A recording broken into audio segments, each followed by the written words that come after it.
welcome to Sauti TV, SPM Buzz and Siasa TV. It's been a long day. Finally, we've seen, for the first time for the history of Kenya, currently former Deputy President getting impeached. Was the process fair? Well, that would be a difficult question to answer because I was a judge, so I would not say the process was fair or not fair. What I would say that, in my opinion, this was a predetermined process.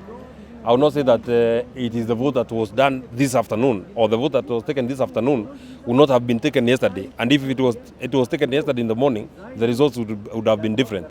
It is not out of what we have listened, because everybody, including those who have seen and prosecuted this matter on the court of public opinion, including your own self, when you are following the proceedings, you could actually tell that the Honorable Mutuse did not have a case. The Honorable Mutuse did not adduce evidence. The threshold that would be required to remove from office a person who has been elected by more than 7 million Kenyans, of course that threshold would not have been met.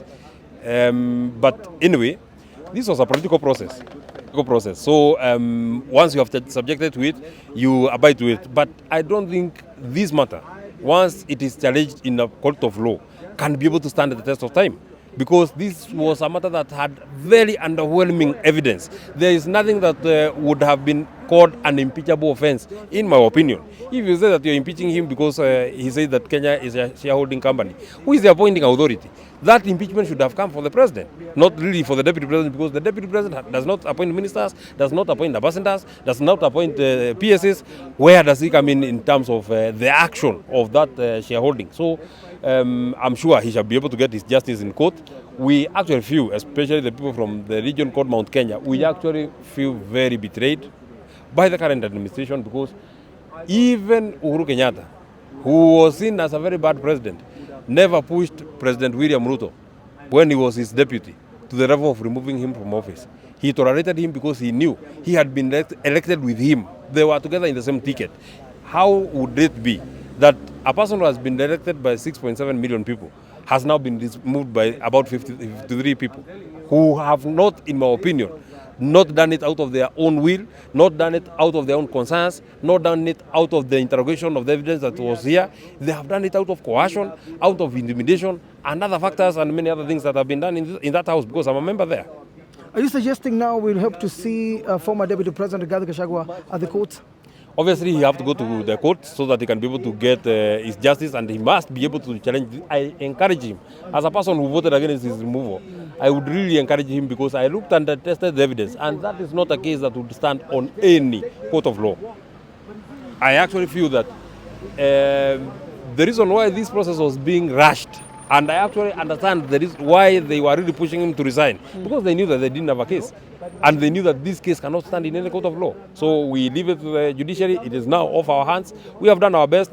We have prosecuted the case. And here we are now.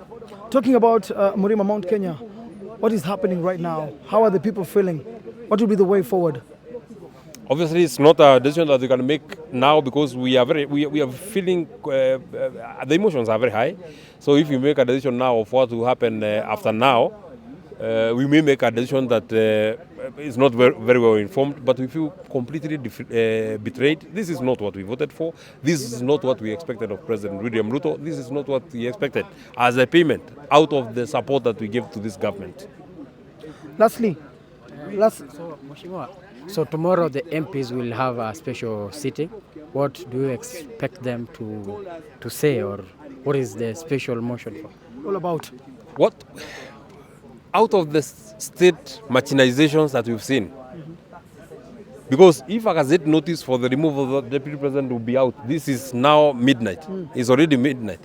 If the gazette notice of the removal of the deputy president will be out by midnight, you tell me, is it that government printer operates up to midnight? It has never happened. So out of the state machinization, who would expect anything? You can even find that they have appointed a deputy president, a new deputy president, so that they can be able to vet him and rush through the process before we get justice in the courts of law.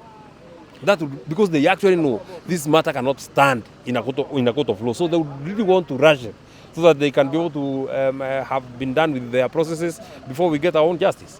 Do you feel all this process matters to the life of a Kenyan living? Because right now people are calling for proper structure, proper infrastructure, improving education system, health system. Because people are saying that all this was just behind someone.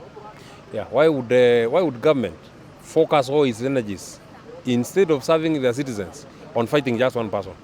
Why would the government, the entire government, see what is happening here? The kind of money that has been spent for the removal of the deputy president, I think is unprecedented. This is money that would have been used to serve the people of Kenya. And this is exactly not what we promised the people of Kenya. This is not what we promised Mama Mbowe. This is not what we promised Boda Boda and the other people. Thank you very much. All right, just one question. Who's likely to replace former deputy president? I would not have a name because I don't think he will be replaced. Thank you so much.